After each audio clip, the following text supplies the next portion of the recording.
about derivative of a constant. This is all under the umbrella, though, of polynomial derivatives. I like to call it polynomial derivatives, even though we'll be dealing with fractional exponents and negative exponents.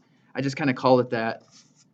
But again, first we're just going to look at what the derivative of a constant number is, which you can see on your notes. I'm going to explain why that is. So just as a refresher, we're actually learning this in pre-algebra right now.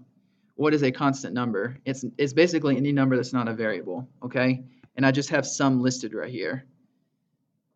You know, basically any number, right? But people forget that variables are numbers too. Like x is still a number, it's just a number that changes. But when we say constant number, it's a number that stays the same.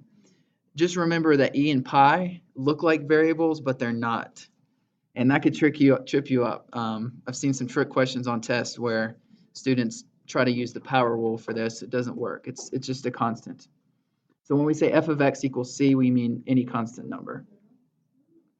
So let me ask you this. I know the notes are in front of you, but what do you suppose is the derivative of a constant? Anybody want to answer that? So yeah, so if you look at a graph of a constant, what's the shape of it going to be? Like f of x equals 3, what does that look like? It's going to be a flat line. Now, what's the slope of that line? It's 0 everywhere, right? So intuitively, it makes sense. If you have f of x equals a constant number, it's going to be a flat line. And anywhere you draw the tangent line, it's going to be flat too. So it'd just be 0 no matter what. So if I said, what's the derivative of f of x equals pi? You say 0. What's the derivative of f of x equals -2? 0. We can use the difference quotient to prove this, and I am going to show this to you. It's not that hard. Remember, the derivative formula is this formula right here, limit as h approaches 0 of f of x plus h minus f of x over h. But if f of x equals c, then so does f of x plus h. There's no x to plug in. So f of x plus h is also c. So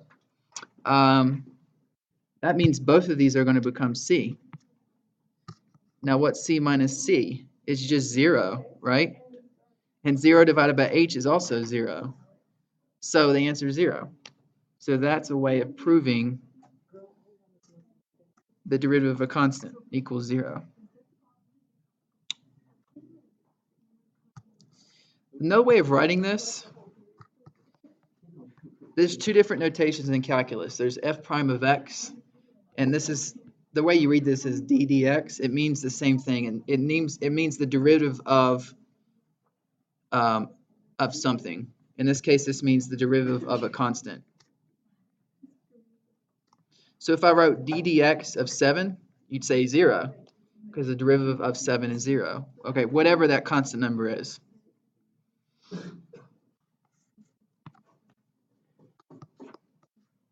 d dx is kind of like a function.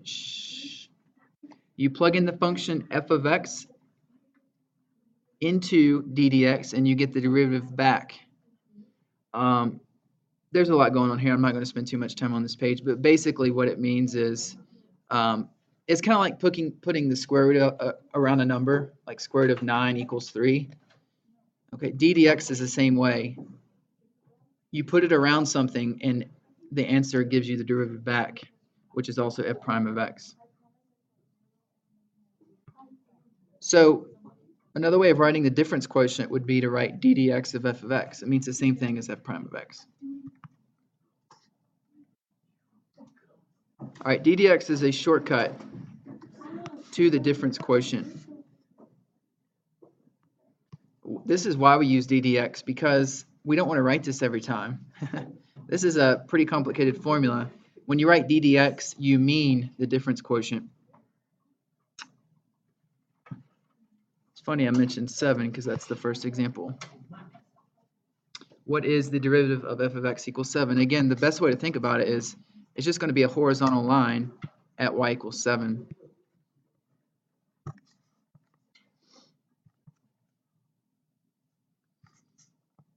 In the future problems, you're going to have to convert some of these to something else, but for now, there's nothing to do there first, so we're just going to move on. And then you're going to have to remember which rule to use. In this case, it's the constant multiple rule. So since 7 is a constant number, we can say the derivative is equal to 0.